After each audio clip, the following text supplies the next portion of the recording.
فسبح باسم ربك العظيم.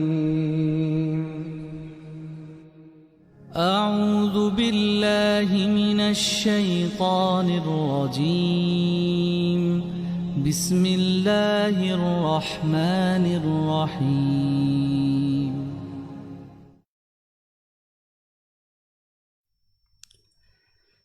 Bismillahirrahmanirrahim. Assalamualaikum warahmatullahi wabarakatuh.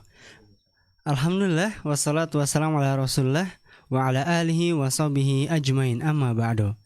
Baik mesra mendengar radio Kita TV dimanapun Anda berada, bagaimana kabarnya Anda di kesempatan sore hari ini? Kami doakan semoga senantiasa ya dalam keadaan sehat walafiat, selalu dalam lindungan Allah Subhanahu wa taala, dan juga selalu dilancarkan ya dalam puasanya. Amin ya rabbal alamin. Baik pemirsa mendengar radio Kita TV dimanapun Anda berada, insyaallah kami akan menemani Anda di kesempatan sore hari ini dari program Konkes ya, konsultasi kesehatan kandungan dan umum ya pemirsa, yang mana alhamdulillah pemirsa dokter sudah berada bersama kami, Dr. Muhammad Irfan SPG Mars ya. Assalamualaikum dok. Gimana kabarnya dok? Alhamdulillah. Puasa lancar dok ya. Alhamdulillah. Baik, misalnya mendengar radio Kita TV dimanapun Anda berada, insyaallah di kesempatan siang hari ini kami akan hadirkan secara live ya pemirsa. Dan bagi Anda pemirsa mendengar radio Kita TV yang ingin bergabung bersama kami, Anda bisa bergabung sama kami di layar Facebook kami ya pemirsa, atau WhatsApp kami di 852 10 943 943. Atau bahkan Anda bisa juga bergabung di layar telepon kami di 0231 488 281. Dan insya Allah pemirsa di kesempatan sore hari ini kami akan bahas mengenai kehamilan di luar kandungan dok ya. Iya betul. Insya Allah ya pemirsa. Dan bagi Anda yang sedang mendengar radio Kita TV yang mempunyai pertanyaan atau bahkan konsultasi perihal kehamilan Anda atau bahkan kesehatan kehamilan Anda ya pemirsa, Anda bisa hadirkan di kesempatan sore hari ini tentunya melalui line telepon kami di 0231 488 281. Dan Anda juga bisa melalui layanan WhatsApp kami pemirsa di 0852 10 943 943. Baik pemirsa dan mendengar radio Kita TV, saya ingatkan ya insyaallah di kesempatan sore hari ini kita akan dibagi dua sesi ya pemirsa. Sesi yang pertama yaitu sesi penyampaian materi oleh dokter ya, dan juga yang kedua yaitu sesi tanya jawab. Dan bagi Anda yang sedang mendengar radio Kita TV yang ingin bertanya atau konsultasi ya di kesempatan sore hari ini, Anda bisa bergabung bersama kami di sesi yang kedua. Baik, pemirsa mendengar radio Kita TV, untuk mengefektifkan waktu ya pemirsa, kami akan hadirkan bersama dokter. Waktu dipersilakan. Terima kasih. Bismillahirrahmanirrahim. Assalamualaikum warahmatullahi wabarakatuh.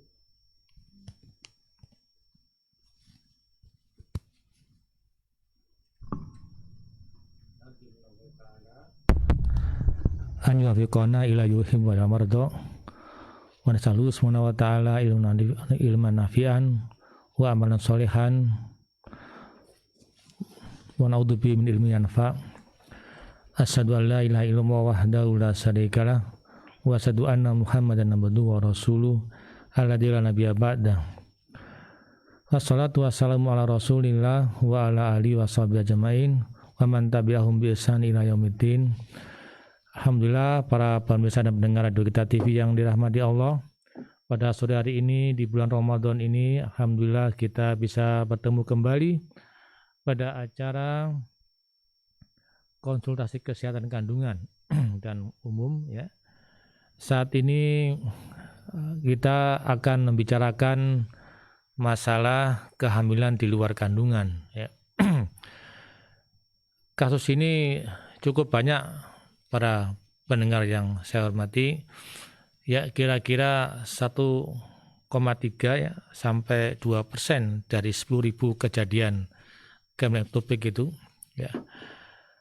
Dan 30%-nya pada tahun 75 itu meninggal dunia ya. Jadi banyak sekali kasus yang fatal yang tidak bisa ketolong. karena perdarahannya akut, ya, perdarahannya itu mendadak banyak sekali dan sampai pingsan beritanya. Dan ini memang kehamilan yang tidak dikehendaki, artinya yang tidak disukai para ibu-ibu sekalian ya, karena menimbulkan nyeri banget ya, dan sampai kesakitan dan pingsan. Adapun gejala-gejalanya ya, pada awal kehamilan tentunya ini disambut dengan sukacita pasangan suami istri ya kan, hamil, positif, senang sekali. Namun pada saat hari ke hari, minggu ke minggu dan bulan ke bulan mulai nampak keluhan-keluhan pada ibunya, yaitu nyeri perut bawah, dan nyerinya ini hilang timbul atau kadang menetap ya. Dan biasanya pada bulan-bulan pertama sudah menimbulkan rasa sakit. Karena apa?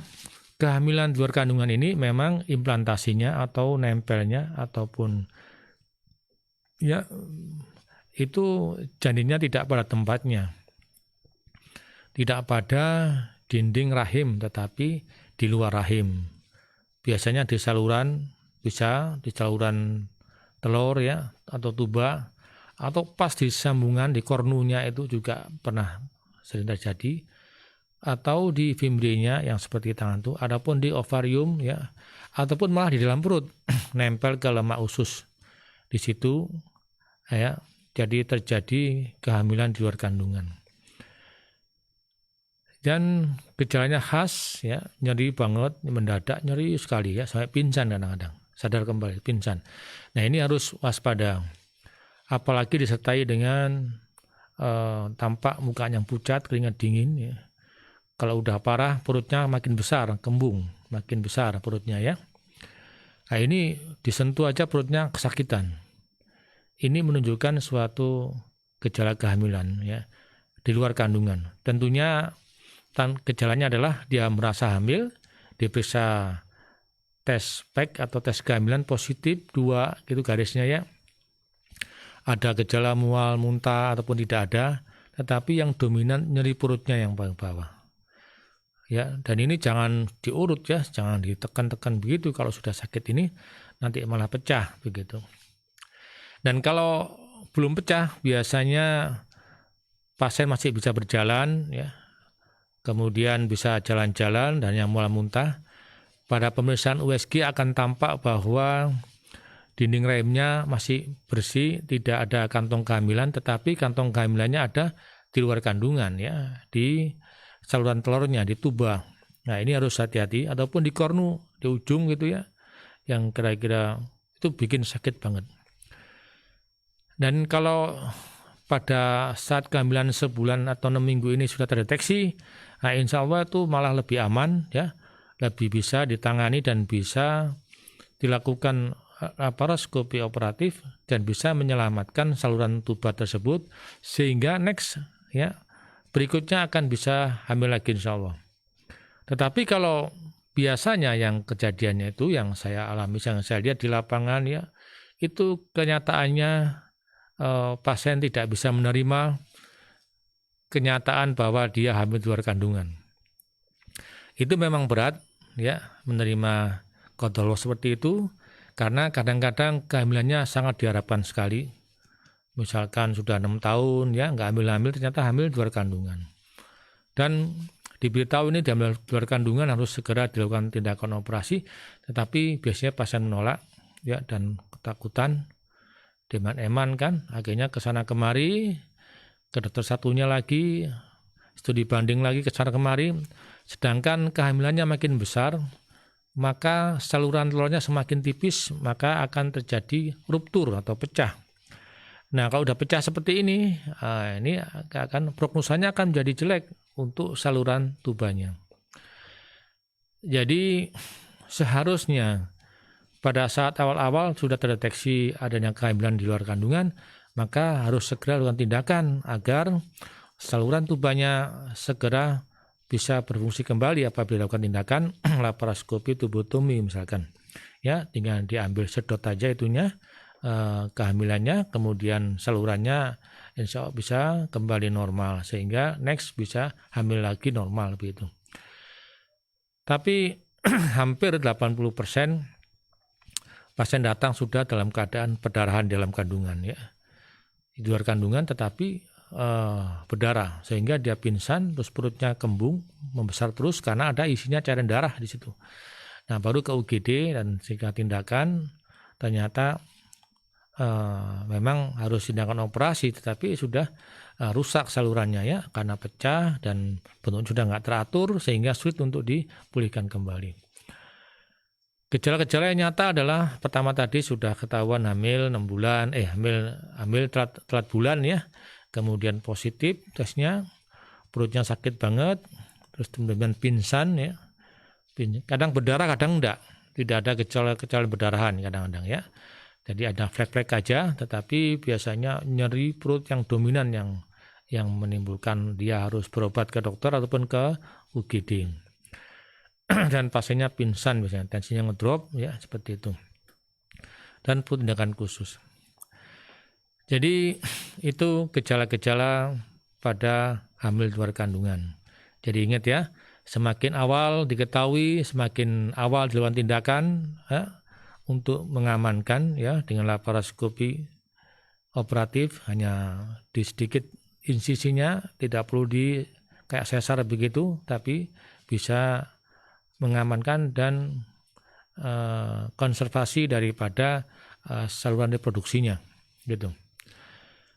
Dan penyebabnya bagaimana? Penyebabnya hamil luar kandungan ya. Yang nomor 1 itu biasanya karena infeksi saluran tubanya ya, namanya infeksi panggul ya, bisa anesitis ya, bisa pertama kali keputihan begitu kan, cervicitis ya. Kemudian menginfeksi pada mulut rahimnya namanya cervicitis, kemudian tidak terobati dengan baik, akhirnya mengalami endometritis, ya. Naik lagi terus sampai ke saluran telurnya menjadi tubanya infeksi ya, jadi mengalami infeksi rongga panggul jadinya. Nah, infeksi tuba ini menyebabkan kerusakan pada silia-silia pada tuba fallopinya. Ya, akibatnya apa? Jalannya menjadi menyempit.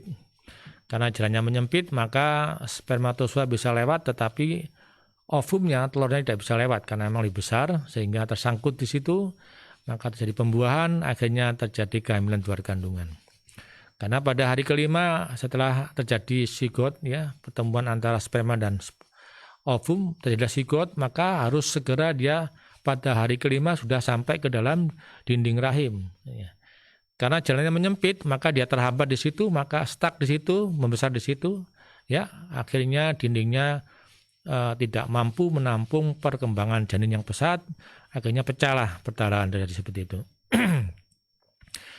Jadi infeksi ini biasanya yang tersering adalah chlamydia trachomatis, ya, karena suatu kuman sexual transmitted disease, ya, penyakit karena akibat hubungan seksual. Bisa juga karena Escherichia coli. Nah, tapi jarang, yang sering adalah chlamydia.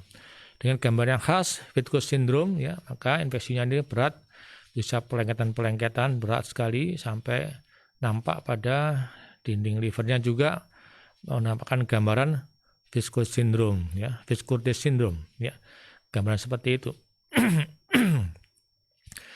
Selain infeksi, ya, makanya pada ibu-ibu yang mengalami gejala keputihan, ya, gejala infeksi, kencing panas, ya, kencing perih, harus segera berobat, ya, untuk diobati dengan tuntas agar tidak terbengkalai infeksinya sehingga menyebabkan kerusakan pada saluran reproduksinya, ya, mengakibatkan pembuntuan. Dan ini irreversible sifatnya. Tapi kalau masih awal-awal biasanya fimosis bisa dilakukan laparoskopi rekonstruksi pada fimbriatomi, ya, kan, ya, maka diperbaiki lagi. Kadang-kadang bisa normal kembali, tapi itu juga perlu kehati-hatian, ya. Ada juga sebabnya penyumbatan saluran tuba karena suatu kiste misalkan, ya, sehingga terdesak dia menyempit atau kejepit, ya, begitu, atau mioma uteri, ya, pada daerah kornu sehingga sigotnya terjebak di situ, di ujung seperti tanduk itu, di ujungnya kanan kirinya itu. Maka membesar jadi tipis di situ. Nah, ini kalau terjadi kehamilan kornual di situ, maka perdarahannya lebih hebat lagi, ya, karena di uterus pas kornual itu, ya, bagian kornu, bagian ujung tanduk kubahnya itu banyak pembuluh darah besar di situ, ya, sehingga memang perdarahannya hebat banget dan biasanya cepat sekali. Kalau tidak cepat ditolong maka akan menyebabkan suatu kematian, ya. Itu miom, ya, miom. Kedua kiste. Ada juga karena kelainan kongenital, kelainan bawaan, di mana saluran tubannya cukup panjang begitu, sehingga harusnya 5 hari sudah sampai, karena panjang perjalanannya tertunda kan begitu. Akhirnya keburu nempel di dinding saluran tuba, ya, sehingga terjadi kehamilan ektopik. Tapi ini jarang sekali. Di situ kita bisa mengambil hikmahnya bahwa kehamilan, ya, awal perlu dilakukan pemeriksaan dengan teliti, perlu dipastikan apakah kehamilannya itu pada tempatnya atau tidak. Oleh karena itu, pada saat hamil trimester pertama perlu dilakukan pemeriksaan ultrasonografi, ya, untuk memastikan bahwa kehamilannya tepat ada di dalam kandungan yang normal, ya. Bisa dilakukan transvaginal ultrasonografi, ya, untuk memastikan dan menjelaskan kembali bahwa kantong kehamilannya atau gestational sac-nya ada di dalam dinding rahim yang betul, bukan dinding saluran tuba. Itu saya kira penjelasan tentang hamil di luar kandungan, ya. Jadi disimpulkan kembali bahwa kehamilan di luar kandungan apabila dilakukan diagnosa awal yang tepat, tindakan yang tepat, maka akan bisa menyelamatkan hidup pasien dan tentunya konservasi daripada fertilitasnya, saluran reproduksinya, sehingga next bisa hamil kembali, diusahakan bisa hamil lagi. Itu saya kira tujuan utama kita melakukan tindakan yang tepat, penanganan yang tepat pada kasus kehamilan ektopik atau kehamilan di luar kandungan. Ya, demikian. Subhanaka Allahumma wa bihamdika asyhadu an la ilaha illa anta astaghfiruka wa atubu ilaik. Assalamualaikum warahmatullahi wabarakatuh. Baik, syukron Dok, ya, demikian, dan pemirsa dan mendengar Radio Kita TV dimanapun Anda berada, telah kita simak bersama, ya pemirsa, yang mana Masya Allah, ya pemirsa, kita harus berhati-hati, ya, dalam kesehatan kita, khususnya dalam kesehatan kandungan kita, ya, yang mana telah dijelaskan oleh dokter bahwa beberapa gejala yang ada, ya, di dalam kehamilan di luar kandungan, antara lain ada telat datang bulan, terus kemudian perutnya sakit sekali, ya, dan juga perut kembung dan pendarahan sampai bisa menyebabkan pingsan, ya pemirsa.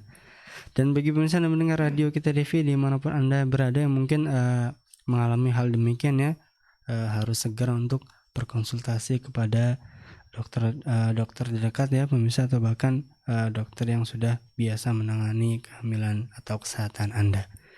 Baik pemirsa mendengar Radio Kita TV dimanapun Anda berada, saya ingatkan kembali, ya pemirsa, Anda bisa bergabung bersama kami insyaallah di sesi yang kedua, sesi tanya jawab, bisa melalui telepon di 0231 488 281, dan Anda juga bisa melalui layanan WhatsApp kami di 0852 10 943 943. Tentunya setelah jeda dan insert setelah ini, ya pemirsa, jangan kemana-mana, tetap di 94,3 FM Radio Kita TV, saluran edukasi keluarga Islami. Radio Kita TV, saluran edukasi keluarga Islami. أعوذ بالله من الشيطان الرجيم بسم الله الرحمن الرحيم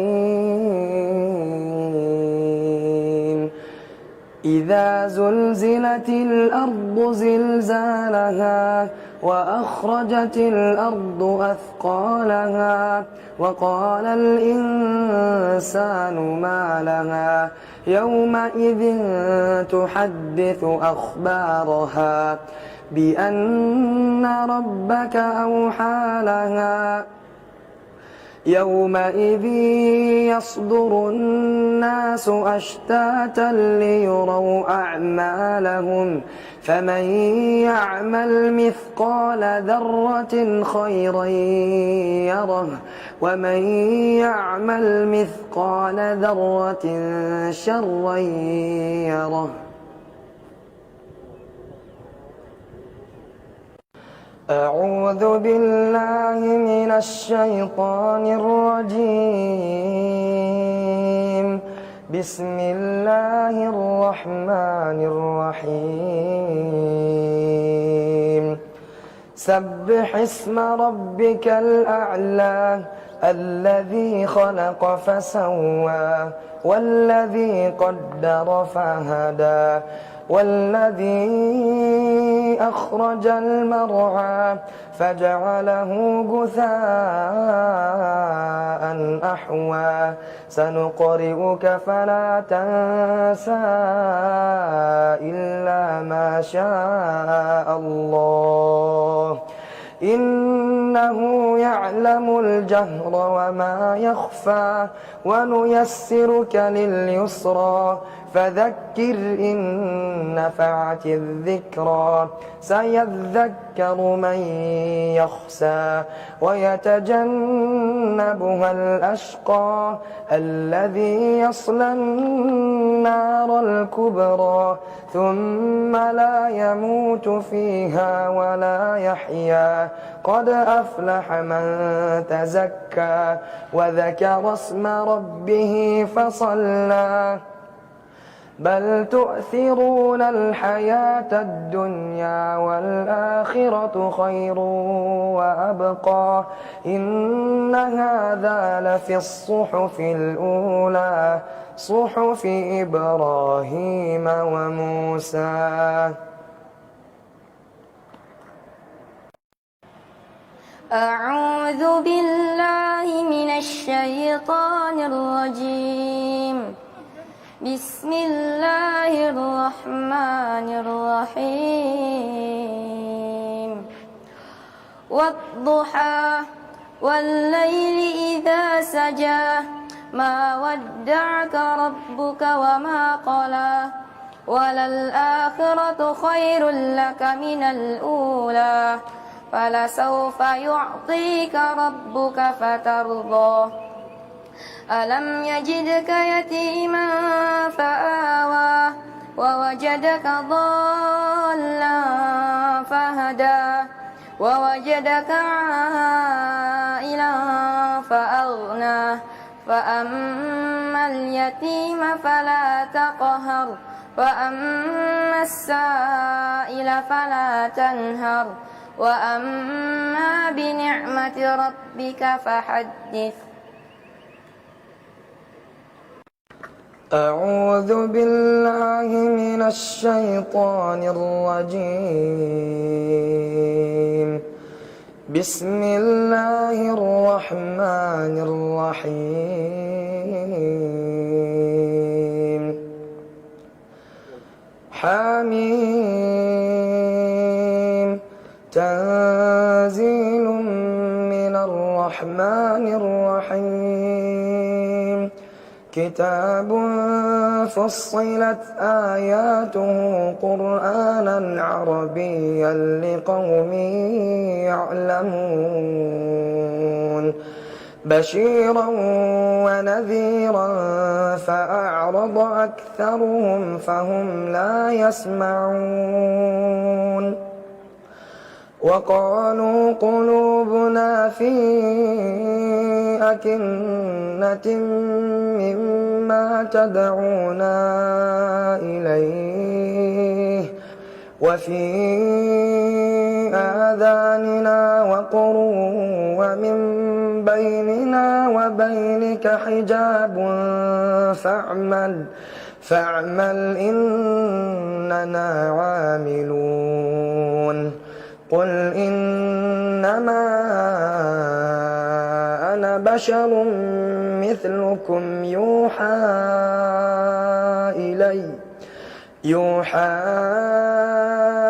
إلي أنما إلهكم إله واحد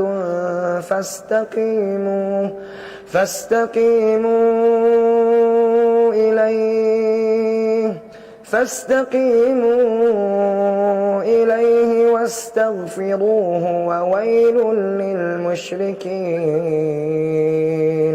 الذين لا يؤتون الزكاة وهم بالآخرة هم كافرون إن الذين آمنوا وعملوا الصالحات لهم أجر غير ممنون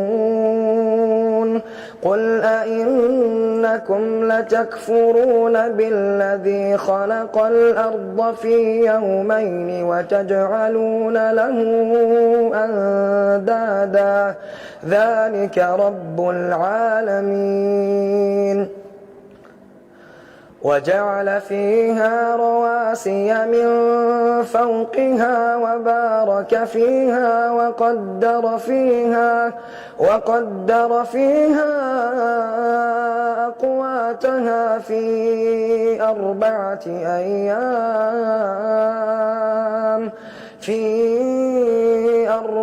أيام سواء للسائلين ثم استوى إلى السماء وهي دخان فقال لها وللأرض ائتيا طوعا أو كرها قالتا أتينا طائعين فقضاهن 7 سماوات في يومين وأوحى في كل سماء أمرها وزينا السماء الدنيا بمصابيح وحفظا ذلك تقدير العزيز العليم. Radio Kita TV, saluran edukasi keluarga Islami. Baik, bersama mendengar Radio Kita TV dimanapun Anda berada, kami ucapkan syukran jazakumullah khairan.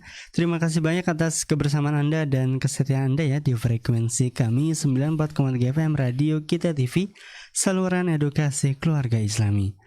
Baik, bisa mendengar Radio Kita TV dimanapun Anda berada, masih bersama kami di program Konkes ya, konsultasi kesehatan kandungan dan umum. Anda bisa mendengar Radio Kita TV masih bisa bergabung ya bersama kami. Tentunya kami sudah memasuki di sesi yang kedua, yaitu sesi tanya jawab bersama Dr. Muhammad Irfan SPG Mars dengan pembahasan di kesempatan sehari ini, yaitu kehamilan di luar kandungan. Bagi Anda bisa mendengar Radio Kita TV ya yang memiliki pertanyaan atau konsultasi di kesempatan sore hari ini, baik itu mengenai kehamilannya atau bahkan secara umum kesehatan, Anda bisa bergabung bersama kami tentunya di layanan WhatsApp kami di 0852 10 943 943 dan juga bisa melalui telepon kami di 0231 488 281, baik itu melalui pesan singkat ya pemirsa maupun voice note.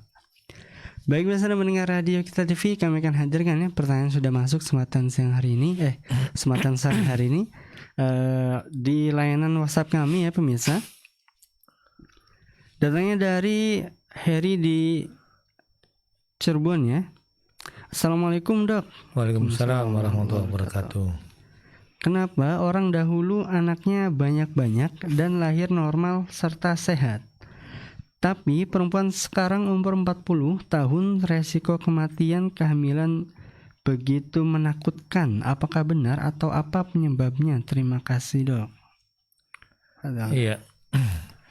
Saya kira kalau ini pertanyaannya umum ya, tidak spesifik. Jadi kemungkinan dulunya kan belum terdeteksi pendataan ya. Tetapi di negeri sana sudah ada tuh pendataan angka-angka kematian karena kehamilan. Contohnya tadi itu yang saya bilang kehamilan di luar kandungan, itu di Amerika tahun 76 sudah ada kejadian ya. Datanya adalah sekitar 1,3 sampai 2% dari kehamilan. Dan dari 10.000 kasus kehamilan ektopik itu 35%-nya meninggal dunia. Ya. Kenapa? Karena dulunya belum diketemukan teknologi untuk mendeteksi kehamilan dengan benar, misalkan begitu ya. Deteksi adanya kehamilan luar kandungan dengan tepat karena ada USG-nya belum ketemu misalkan saat itu ya. Nah, terus mengenai orang dulu banyak anaknya, memang kan dulunya nggak ada KB ya. Orang desa banyak anak, banyak rezeki, Masya Allah. Dan terhindar dari penyakit-penyakit kelamin ya, seperti itu. Terus memang kalau kehamilan usia 40 tahun ke atas, memang kehamilan risiko tinggi ya. Jadi kehamilan usia 35 tahun ke atas itu termasuk suatu kehamilan risiko tinggi. Kenapa demikian? Karena biasanya ya pada usia 35 ke atas itu sudah mulai terjadi kaku ya, pembudarannya sudah kaku, ototnya kaku dan sebagainya. Dan banyak penyakit-penyakit menyertainya ya. Penyakit bawaan dari ibunya, misalkan hipertensi, diabetes ya, seperti itu. Sehingga lagi ditambah dengan panggulnya yang kaku misalkan. Sehingga itu termasuk golongan risiko tinggi. Kalau golongan risiko tinggi dengan komplikasi penyakit yang lain dengan kehamilan tentunya akan terjadi angka kematian akan lebih besar. Makanya pada saat hamil usia 35 ke atas harus sering-sering kontrol ke dokter ya, dokter kandungan untuk di follow up dan diikuti kehamilannya. Apabila ada sedikit komplikasi segera ditangani sehingga tidak berlarut-larut dan menimbulkan suatu mortalitas dan morbiditas yang berat baik pada bayinya maupun ibunya. Saya kira demikian.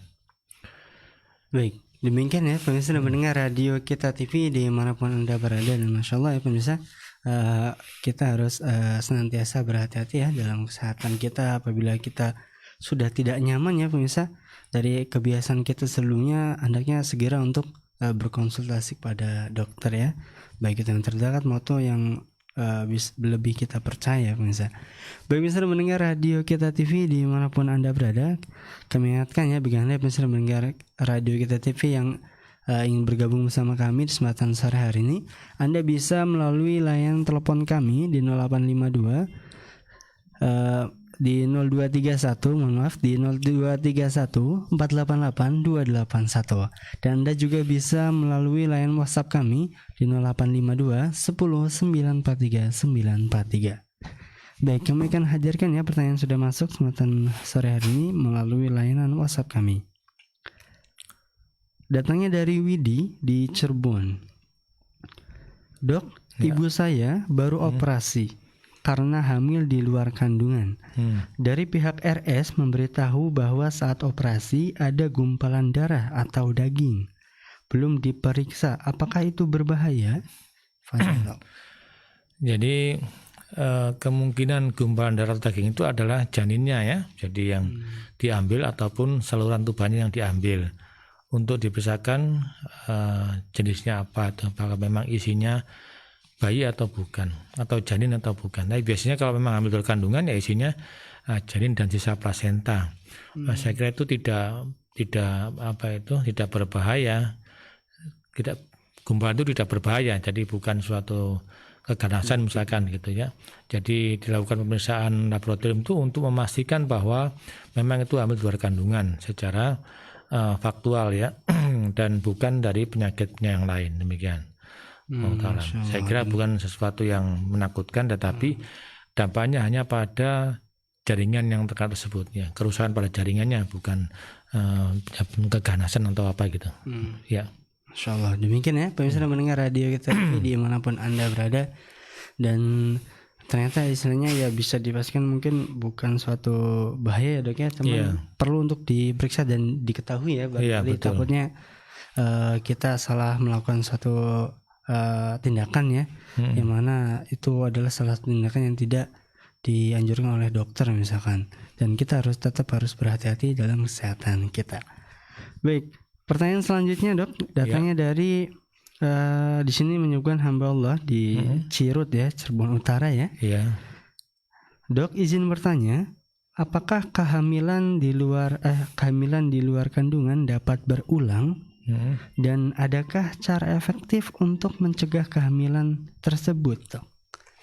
Dok. Iya, jadi kehamilan di luar kandungan bisa terulang ya pada saluran tubuh yang sebelahnya atau pada tempat yang sama. Ya, makanya kalau penyebabnya itu menetap, ya misalkan ada penyempitan saluran telur yang terjadi dua-duanya, bisa juga kehamilan terulang kembali begitu. Bagaimana cara mencegahnya? Jadi pertama adalah hindari terjadi infeksi saluran telur ya, saluran tuba ya, atau keputihan ya. Kalau keputihan itu harus segera diobatin, jangan dibiarkan terus, apalagi keputihan karena penyakit infeksi seksual menular ya, misalkan chlamydia itu harus cepat diobatin supaya tidak terjadi kerusakan pada saluran tuba. Begitu, jadi cara mencegah seperti itu ya. Jadi yang utama adalah mencegah supaya tidak terjadi infeksi pada rongga panggulnya. Demikian Allah Ta'ala. Baik, demikian ya pemirsa mendengar radio Kita TV dimanapun Anda berada. Jawaban dari dokter ya, syukran jazakumullah khairan Dok atas jawaban kesempatan sore hari ini.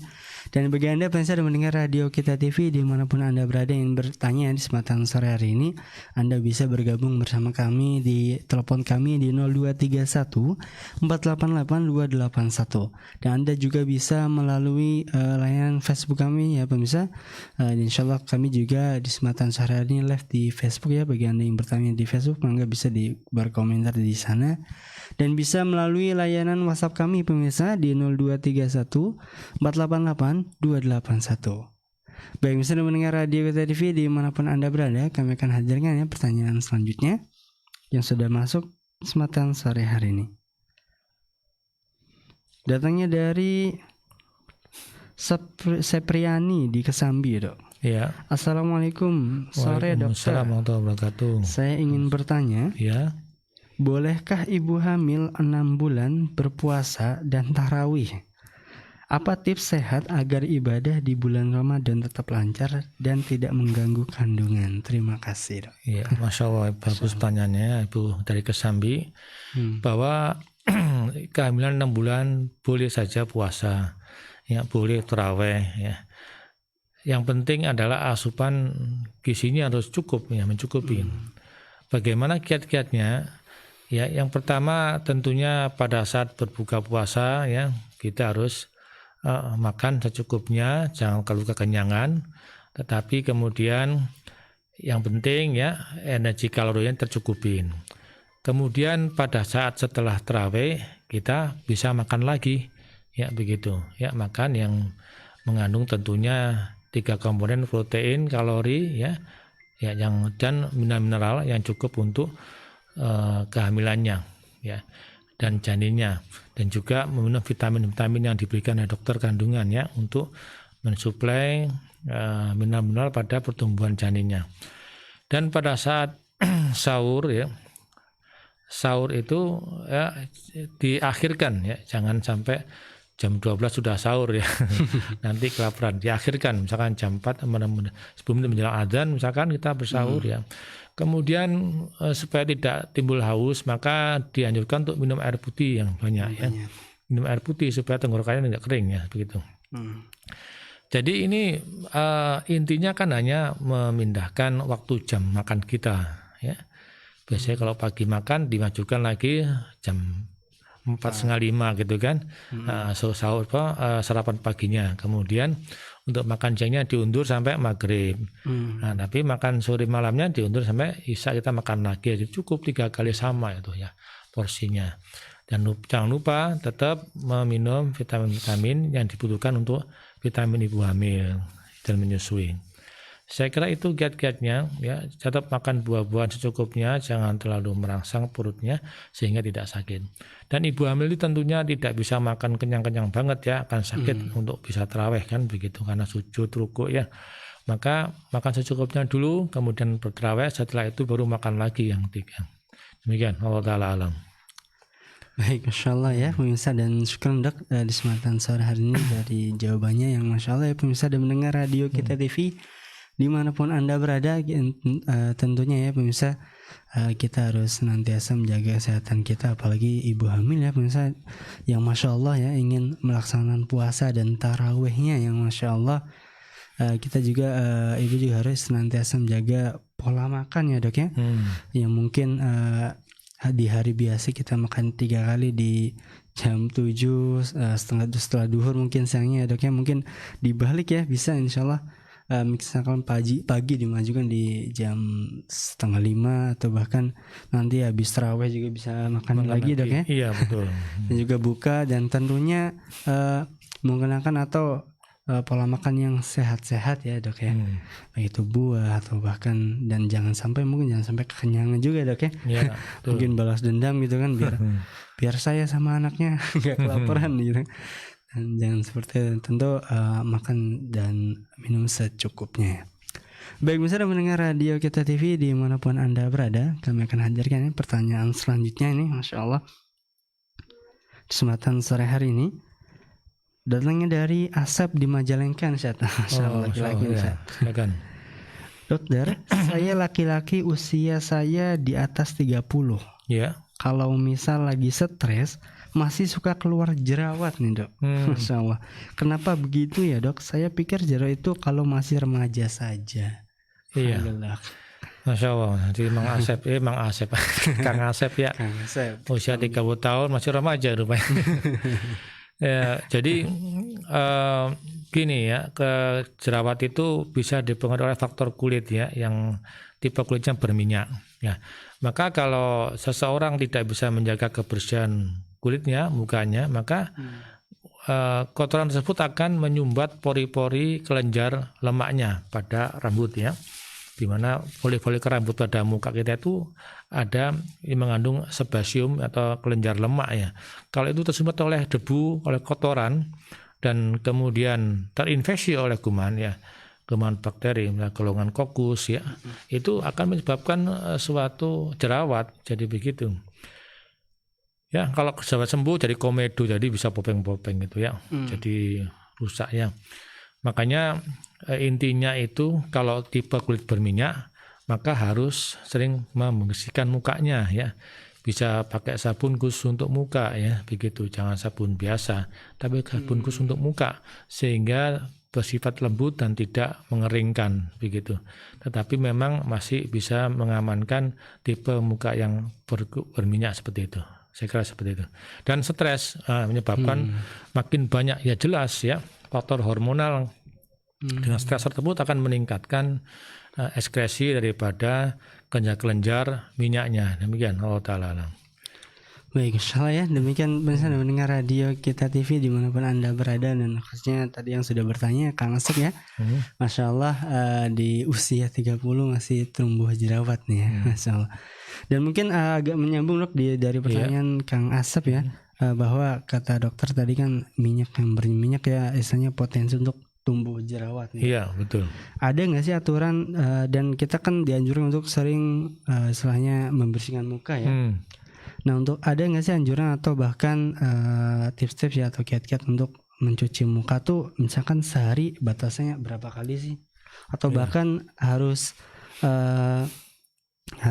apa namanya, ketika berminyak baru mencuci, atau bahkan seperti apa dok?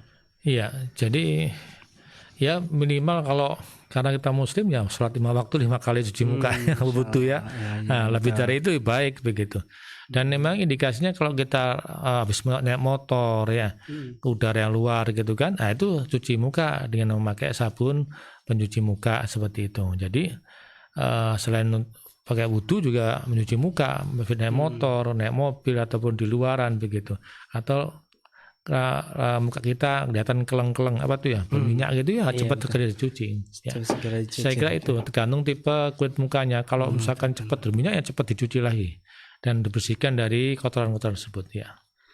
Masya Allah. Berarti tidak ini ya dok, misalkan tidak ada batasnya. Iya, tidak ada batasan. Makin sering makin bagus. Yang penting kulitnya bersih dan tidak keluh kering, tetapi sesuai dengan suhu udara dan kelembapan kulit gitu. Iya, Masya Allah. Soalnya terkadang nih remaja jam sekarang dok, mungkin 5 waktu cuci muka juga dok. Iya. Kemudian mau beli takjil aja biasanya cuci muka lagi. Betul.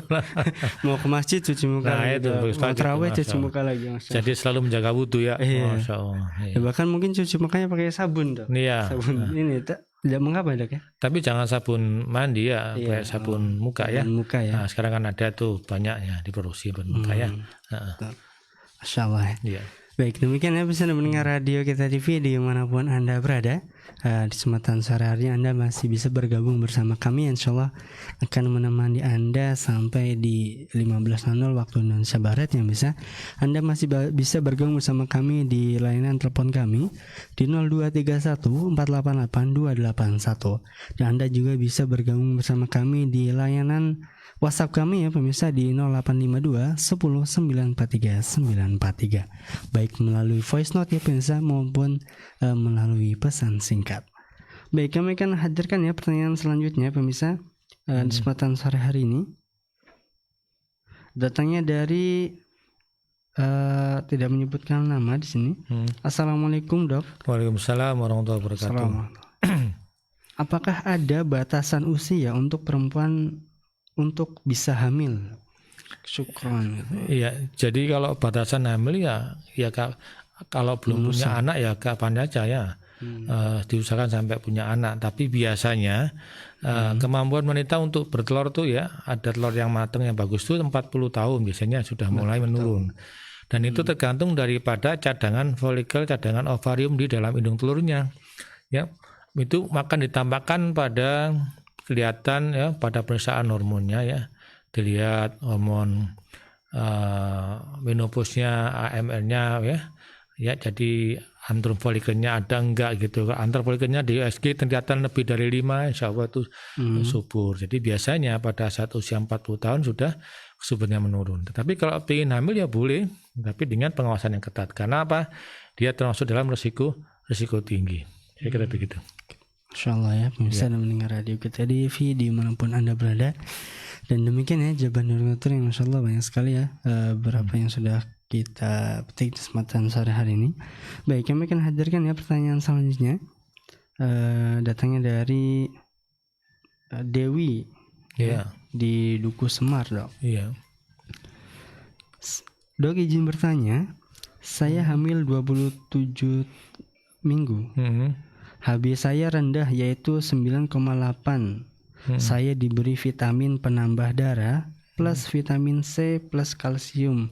Di sisi lain saya sedang mengkonsumsi vitamin folamil, genio. Pertanyaan saya, bolehkah keempat macam vitamin tersebut dikonsumsi secara bersamaan dok? Fadil. Iya. Jadi menurut kami ya kandungan vitamin untuk ibu hamil sudah cukup ya. Tapi karena di saat ini mungkin kondisi pandemi ya, sehingga untuk prevensinya memang diharuskan mengonsumsi kalsium sama vitamin C untuk meningkatkan imunitas kita. Jadi kalau diminum jangan bersamaan 4 tablet nanti kenyang obat ya. Disela-selakan aja. Misalkan 2 jam sekali 1. Nah, folamilnya 1, kemudian 1 3 jam lagi 1 kalsium diminum. 3 jam lagi baru vitamin C. Seperti itu. Jadi tidak bersamaan diminum sekali makan begitu ya. Saya kira begitu. Dan tidak mengapa kalau minum toh karena kelebihan vitamin pun akan dibuang melalui kencing. Yang penting banyak minum saja. Demikian Allah taala alam. Baik. Syukur atas jawabannya kesempatan sore hari ini. Dan demikian ya bisa mendengar radio kita TV dimanapun Anda berada. Dan bagi Anda yang bergabung bersama kami, saya ingatkan ya Anda bisa bergabung di telepon kami di 0231 488 281. Dan Anda juga bisa melalui layanan WhatsApp kami di 0852 10 943 943, baik melalui pesan singkat ya pemirsa maupun voice note. Baik, kami akan hadirkan ya pesan singkat yang sudah masuk di layanan WhatsApp kami. Datangnya dari tidak menyebutkan nama, dari hamba Allah. Dokter, apakah ada cara selain menggunakan alat kontrasepsi dan program KB agar kita bisa mengatur jarak kehamilan? Iya, Jadi untuk mengatur jarak kehamilan itu bermacam-macam ya melalui kontrasepsi. Bisa menggunakan model hormonal ya, bisa dengan pil KB atau suntikan hormonal ya, ataupun dengan implan model hormonal. Atau KB dengan memasang intrauterine device atau IUD ya, ataupun spiral. Jadi itu juga metode KB secara insersi ke dalam dinding rahim ya. Atau juga kalau misalkan telaten ya pakai KB alamiah, yaitu menghitung kesuburan ya. Metode ovulasi ini khusus untuk yang haidnya teratur ya, haidnya teratur normal dan masih muda dan sabar gitu kan, sampai istri sabar. Kalau masa subur ya jangan deket-deket gitu kan, atau pada masa subur pakai kondom misalkan, pakai barier, yaitu itu tipe KB juga yang tipe barier atau penghalang dengan kondom atau dengan diafragma ya, pada ibunya dipasang kayak diafragma gitu sehingga sperma nggak bisa masuk keluar lagi. Atau kalau suaminya pakai kondom bisa, tapi ini seringkali menyebabkan suatu iritasi pada mulut rahim karena tidak adanya lubrikasi begitu. Saya kira yang terbaik dari semua KB itu adalah pil KB ya, pil KB pakai hormon alamiah. Sekarang banyak diproduksi itu KB yang kombinasi progesteron estrogen dengan mengukur kadar hormon yang mendekati alamiah tubuh kita, sehingga pada saat diberhentikan bisa langsung segera hamil begitu. Dan insya Allah komplikasi gejala-gejala sampingan misalkan pusing ataupun nggak nafsu makan ya itu sangat berkurang sekali. Tetapi pada KB yang jenis IUD, kalau misalkan sering keputihan atau ada riwayat infeksi panggul, maka dilarang pakai kontrasepsi jenis IUD seperti itu ya. Baik, demikian ya pemirsa mendengar Radio Kita TV dimanapun Anda berada. Masya Allah ya pemirsa mendengar Radio Kita TV, kita sudah banyak sekali ya apa yang telah kita dapat di kesempatan sore hari ini. Mungkin kami akan hadirkan ya pertanyaan terakhir di kesempatan sore hari ini pemirsa. Datangnya dari Kelly di Cirebon. Ya, Dok, silakan. mau tanya, saya pas tes pack dinyatakan positif, tapi setelah 2 bulan mengalami pendarahan. Apakah itu keguguran? Jika benar, apa harus segera kuret? Dan syarat apa aja ya dok? Iya, jadi kalau sudah dipastikan ada positif 2 bulan kemudian hamil, perdarahan, ya, maka harus dipastikan bagaimana kondisi kandungannya ya, fisik janinnya. Dilakukan USG, tidak perlu ke susu tergesa-gesa untuk dikuret ya. Dilihat juga, dievaluasi apakah kantong kehamilannya masih bagus ya, ataukah sudah ada bayinya. Kalau ada janinnya pasti sudah berdetak atau tidak gitu. Jadi itu perlu dipastikan dulu. Kalau sudah bagus ya sudah ditunda, dikasih obat penguat, nanti ditunggu sampai 2 minggu lagi dievaluasi ya, begitu. Kadang-kadang berhasil ya sampai besar, bagus dan tidak ada masalah. Tetapi kadang-kadang juga tidak berhasil ya, kemudian itu mengalami perdarahan terus menerus, akhirnya janinnya meninggal di dalam ya, tidak berkembang. Dan ini kalau tidak berkembang dan perdarahan ya memang harus segera dibersihkan. Kadang-kadang dengan obat itu juga sering gagal ya, tetapi yang paling langsung bersih ya dengan kuretase, dengan seorang ahli yang jangan khawatir, biasanya nantinya bisa hamil kembali insya Allah ya. Jadi kalau misalkan dengan obat kemudian merasa bersih karena tidak berdarah, ternyata itu walaupun janinnya sudah nggak ada tetapi plasentannya hidup terus berkembang ya, maka bisa menyebabkan suatu kehamilan, namanya kehamilan anggur ya, namanya mola hidatidosa. Nah, ini bisa berbahaya, bisa menyebabkan suatu berkembang terus menjadi kanker kehamilan, namanya koriosea ya. Jadi repot lagi. Makanya pentingnya kalau keguguran segera dikuret itu untuk membersihkan sisa-sisa plasentanya supaya ya kita tidak tumbuh terus walaupun nggak ada janinnya. Ya, kalau ada sisa terus dibiarkan maka bisa jadi hamil anggur seperti itu. Dan ini berbahaya kalau tidak bersih. Demikian Allah Ta'ala alam. Baik, syukran Dak, jazakumullah khairan atas jawabannya kesempatan sore hari ini. Dan demikian ya pemirsa mendengar Radio Kita TV dimanapun Anda berada. Sebelumnya kami ucapkan syukran jazakumullah khairan kepada Anda pemirsa mendengar Radio Kita TV yang sudah setia ya stay tune di frekuensi kami 94,3 FM Radio Kita TV, saluran edukasi keluarga Islami. Dan juga kami ucapkan syukran jazakumullah khairan, terima kasih banyak kepada Anda ya pemirsa yang sudah bergabung kesempatan sore hari ini dengan dokter ya di program Konkes ya, konsultasi kesehatan kandungan dan umum, yang mana di kesempatan sore hari ini kita dalam pembahasan kehamilan di luar kandungan. Syukran jazakumullah khairan. Dan juga kami ucapkan syukran jazakumullah khairan kepada dokter yang sudah menyempatkan waktu kesempatan sore hari ini. Dan alhamdulillah ya pemirsa, tak terasa sudah menunjukkan 17.00 waktu Indonesia Barat. Itu tandanya ya kami mohon pamit di kesempatan sore hari ini. Mohon maaf apabila ada kesalahan yang kurang berkenan ya di hati pemirsa mendengar Radio Kita TV dimanapun Anda berada, karena sungguhnya ya pemirsa kebenaran itu hanya milik Allah Subhanahu wa taala, Sang Maha Khalik yang maha sempurna. Akhirul kalam, subhanakallahumma wa bihamdika asyhadu an la ilaha illa anta astaghfiruka wa atubu ilaih. Wassalamualaikum warahmatullahi wabarakatuh. Radio Kita TV, saluran edukasi keluarga Islami.